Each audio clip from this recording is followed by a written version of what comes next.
Ibu bapak, saudara-saudara, orang muda, remaja, dan anak-anak yang terkasih, Shalom, damai sejahtera Tuhan menyertai kita semua. Hari ini, Jumat 9 Oktober, adalah Jumat Pekan Biasa ke-27. Kita akan merenungkan bersama-sama Injil Lukas bab 11 ayat 15 sampai 26. Mari kita membuka renungan ini dengan tanda salib. Dalam nama Bapa dan Putra dan Roh Kudus. Amin. Sekali peristiwa, setelah Yesus mengusir setan, ada beberapa orang yang berkata, ia mengusir setan dengan kuasa Beelzebul, kepala setan. Ada pula yang mencobai dia dan meminta tanda dari surga.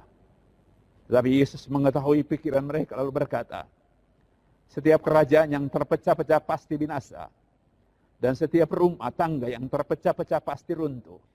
Jika iblis juga terbagi-bagi dan melawan dirinya sendiri, bagaimana mungkin kerajaannya dapat bertahan?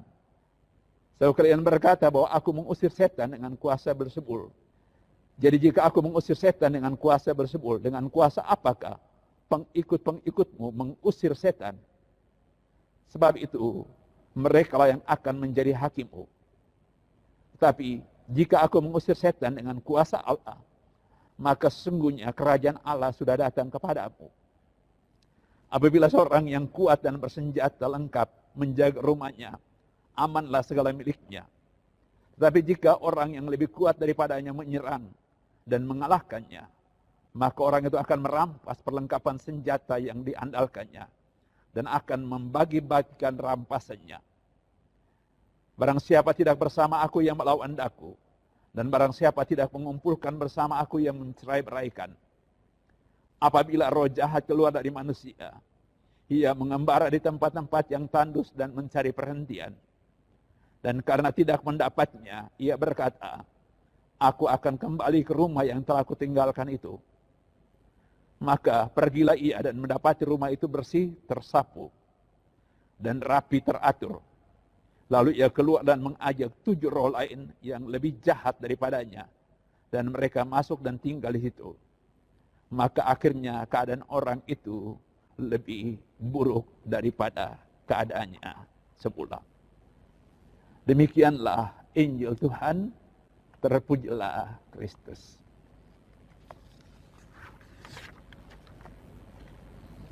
Ibu bapak, saudara-saudara, orang muda, remaja, dan anak-anak yang terkasih.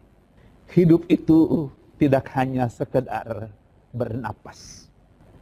Namun napas kehidupan itu anugerah Allah supaya kehidupan setiap orang menjadi saluran berkat Tuhan bagi kehidupan orang lain. Sesungguhnya seseorang itu hidup kalau hidupnya membuat orang lain juga hidup. Dalam Injil hari ini secara singkat diberitakan bahwa Yesus mengusir setan. Hidupnya mengalirkan daya kuasa Tuhan yang membuat orang yang kerasukan setan itu dibebaskan dari kuasa setan. Sehingga ia dapat hidup sebagai orang merdeka. Mestinya tindakan Yesus itu menjadi inspirasi bagi orang yang melihat dan mendengarnya. Untuk ikut berjuang, membebaskan orang dari rupa-rupa kemalangan hidup yang menghimpit dan membebani. Tetapi ternyata itu tidak terjadi. Tuduhan terhadap Yesus seperti yang kita dengarkan tadi adalah contoh dari orang yang masih bernapas secara fisik, tetapi secara rohani ia tidak hidup. Sebagai pengikut Kristus, apa yang dilakukan Yesus adalah sebuah inspirasi hidup bagi kita untuk mengambil bagian dalam gerakan solidaritas untuk membebaskan sesama saudara dari beban hidupnya. Hidup kita tidak hanya tidak membebani orang lain. Hidup kita mesti menjadi hidup yang membawa sukacita dalam hidup orang lain.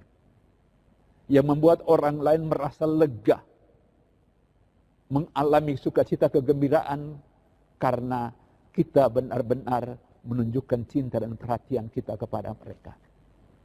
Seperti Yesus membebaskan orang yang kerasukan setan dari kuasa kejahatan. Hidup kita juga mesti membawa pembebasan bagi orang itu supaya dia benar-benar menjadi orang yang hidup dalam sukacita kegembiraan, lepas dari beban-beban hidup. Itu yang harus menjadi perjuangan hidup kita. Tuhan memberkati kita dalam nama Bapa dan Putra dan Roh Kudus. Amin.